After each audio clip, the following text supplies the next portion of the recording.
নমস্কার বন্ধুরা, আজকে তৈরি করব একদম বাচ্চাদের জন্য টিফিনে তৈরি করতে পারেন কিংবা বড়দের লাঞ্চ বক্সও করে নিতে পারেন বা একটু হালকা খিদে পেলে সন্ধ্যের জলখাবার সকালের ব্রেকফাস্টে করে নিতে পারেন আজকের এই রেসিপি। আজকের রেসিপি দেখেই বুঝতে পারছেন তৈরি করব খুব সহজে পনির রোল। পনির রোল কিন্তু খেতে যতটাই সুস্বাদু করতেও কিন্তু খুব সিম্পল, খুব অল্প সময় তৈরি হয়ে যায়। আমি এখানে একটু পনির নিয়ে নিয়েছি, পনিরগুলোকে আমি ছোটো ছোটো টুকরো করে কেটে নিচ্ছি। তবে খুব বেশি বড় করে টুকরো করবেন না, কারণ পনিরগুলো যেহেতু আমি রোলের মধ্যে দেব সেই জন্য খুব বেশি বড় টুকরো করলে রোলটা তৈরি করা যাবে না, এই জন্য ছোটো ছোটো টুকরো করে কেটে নেব। নিয়েছি একটা পেঁয়াজটাকেও এবার আমি কুচিয়ে কেটে নিচ্ছি। আর আজকে যেভাবে তৈরি করব একদম কিন্তু রেস্টুরেন্টের মতো খেতে হবে। আমরা রেস্টুরেন্টে গেলে বা বাইরে কোনো স্ট্রিট ফুড খেলে কিন্তু ফার্স্টেই আমরা রোলটাই বেশি প্রেফার করি। আর এই রোলের মধ্যে পনির রোল, চিকেন রোল কিংবা এগ রোল এগুলো তো রয়েছেই। আপনারা একবার পনির রোলটা খেয়ে দেখবেন, এরকম কিন্তু খেতে দারুণ লাগবে। ঠিক যেভাবে দোকানে করা হয় সেইভাবেই আমি তৈরি করছি।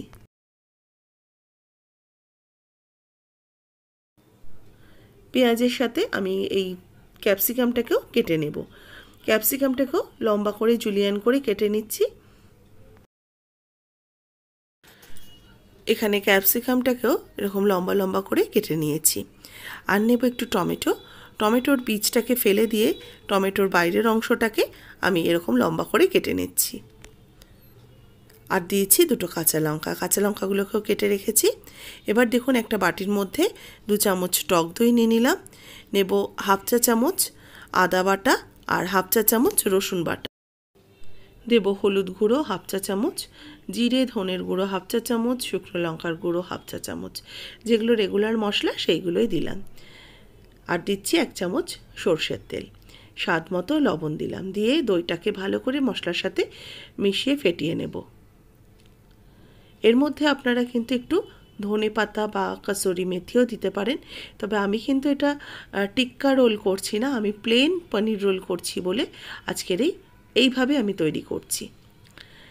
এখানে আমি একটু দিয়ে দিলাম পনিরের টুকরোগুলো মশলার সাথে ভালো করে মাখিয়ে নেব। পনিরের টুকরোগুলোকে পনিরের সাথে মশলার সাথে মাখিয়ে নিয়ে 10 মিনিট একটু রেস্টে রাখতে হবে।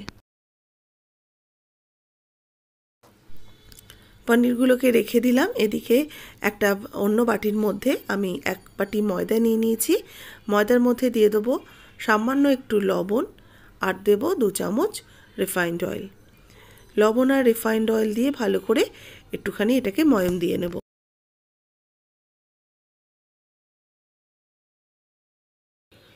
ময়মটা ভালো করে একটু ঘষে ঘষে দিয়ে এবার অল্প অল্প করে জল দিয়ে এটাকে একটা সফট ডো করে নেব। তবে খুব বেশি নরম করব না, তাহলে বেলতে অসুবিধা হবে, আবার খুব শক্ত করলে ভীষণই ক্রিস্পি হয়ে যাবে, সেটাও খুব একটা কাম্য নয়। সেজন্য মাঝামাঝি একটা ডো তৈরি করব। অল্প অল্প করে জল দিয়ে এটাকে মেখে নিচ্ছি। আর জলটা কিন্তু নর্মাল টেম্পারেচারে জল দিয়ে অবশ্যই মাখতে হবে। ময়দাটা মাখা হয়ে গেছে, এবার এটাকে আমি একটু ঢাকা দিয়ে 10 মিনিট রেখে দেব।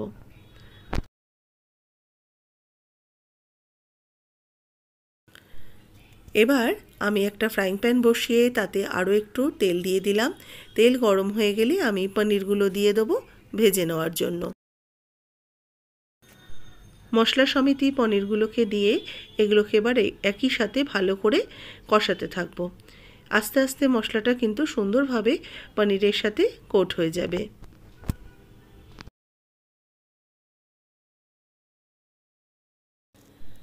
তবে পনির রান্না করতে বেশিক্ষণ সময় লাগে না, মোটামুটি মিনিট 2-3 সময় ধরে আঁচ কমিয়ে রেখে রান্না করলেই কিন্তু পনিরটা সুন্দরভাবে রান্না হয়ে যাবে।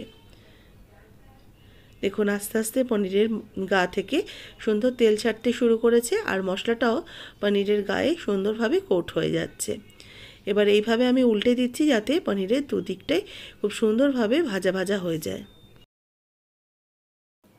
এবার এই পনিরের মধ্যে দিয়ে দিচ্ছি কুচানো পেঁয়াজ আর দেব ক্যাপসিকাম, যেগুলো আমি আগে কেটে রেখে দিয়েছিলাম লম্বা করে স্লাইস করে। দেব টমেটো। এবার এগুলোকেও একসাথে ভালো করে পনিরের সাথে মিশিয়ে নেব। আর এগুলো কিন্তু খুব একটা রান্না করব না, মানে একটু ক্রাঞ্চি থাকবে, খুব একটা সেদ্ধ হবে না। এই জন্য আমি হিটটাকে বাড়িয়ে দিয়ে এই 30-40 সেকেন্ড মতো এটাকে হাই হিটে নাড়াচাড়া করে নিয়ে নামিয়ে নেব।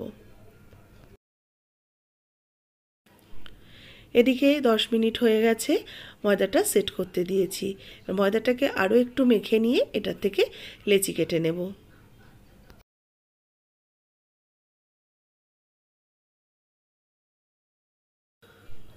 একটা করে লেচি এবার নেব। লেচিগুলোকে শুকনো ময়দার মধ্যে একটু ডাস্ট করে নিয়ে এগুলোকে এবার বেলে নেব।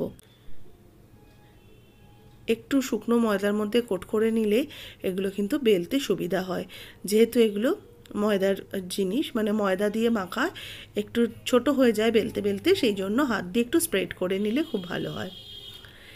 দেখুন আমি মোটামুটি একটা গোল করে নিয়েছি। এবার আমি এর মধ্যে 1 চামচ রিফাইন্ড অয়েল দিয়ে দিলাম আর ওপর থেকে অল্প একটু ময়দা ছড়িয়ে দিচ্ছি।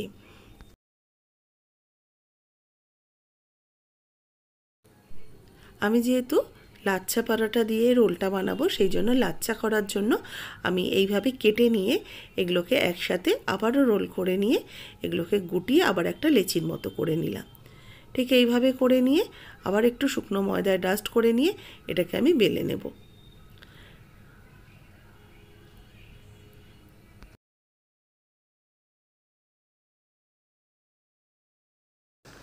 তবে আরেক রকমভাবেও কিন্তু এর লাচ্ছাটা তৈরি করা যায়, মানে লাচ্ছা পরোটার প্রসেসটা আরেক রকমভাবেও হয়, যেটা খুবই সহজ। এটাকেও একটা রুটি তৈরি করে নিয়ে ওপর থেকে একটু ময়দা রিফাইন্ড অয়েল লাগিয়ে দিলাম, তারপরে ঠিক এইভাবে ভাঁজ করে নিলাম। ভাঁজ করে নিয়ে এবার এটাকে রোল করে নিচ্ছি। দেখুন করে আবারও একটা রোল করে লেচি তৈরি করে নিলাম। দুরকমভাবে আমি দেখিয়ে দিলাম, যেরকম আপনাদের সুবিধা হয় সেরকমভাবেই করে নিতে পারেন। এবার এগুলোকে বেলে নেব। এগুলোকে বেলে একটা মোটামুটি রোল যেরকম সাইজে আপনারা করতে চাইছেন সেরকম সাইজেরই একটা করে রুটি করে নেবেন। এবার এগুলো আমি দিয়ে দিচ্ছি একটা তাওয়ার মধ্যে। এক পিঠ এদিক ওদিক করে ভেজে নেব অল্প একটু সময় ধরে।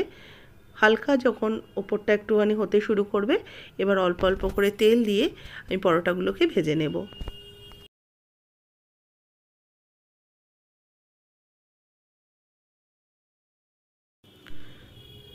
এবার আরেক দিকটাও ভেজে নিচ্ছি। দেখুন বেশ সুন্দরভাবে একটু সোনালি রং করে ভেজে নিচ্ছি।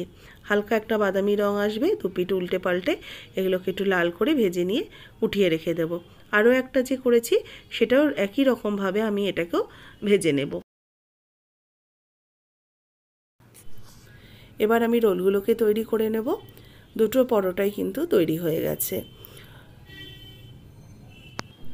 ওপর থেকে আমি এই পনিরগুলোকে দিয়ে দিচ্ছি।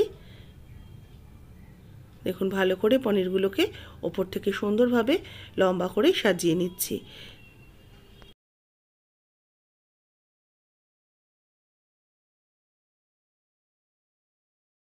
এবার এর মধ্যে একটু গোলমরিচের গুঁড়ো ওপর থেকে ছড়িয়ে দেব আর দেব একটু টমেটো কেচাপ।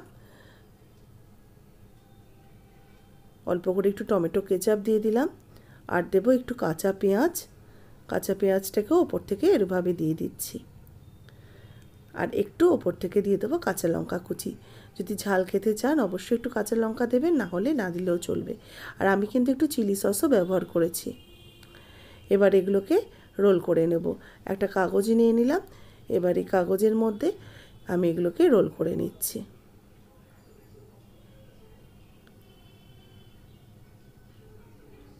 ব্যাস তৈরি হয়ে গেছে সুন্দরভাবে একটা রোল।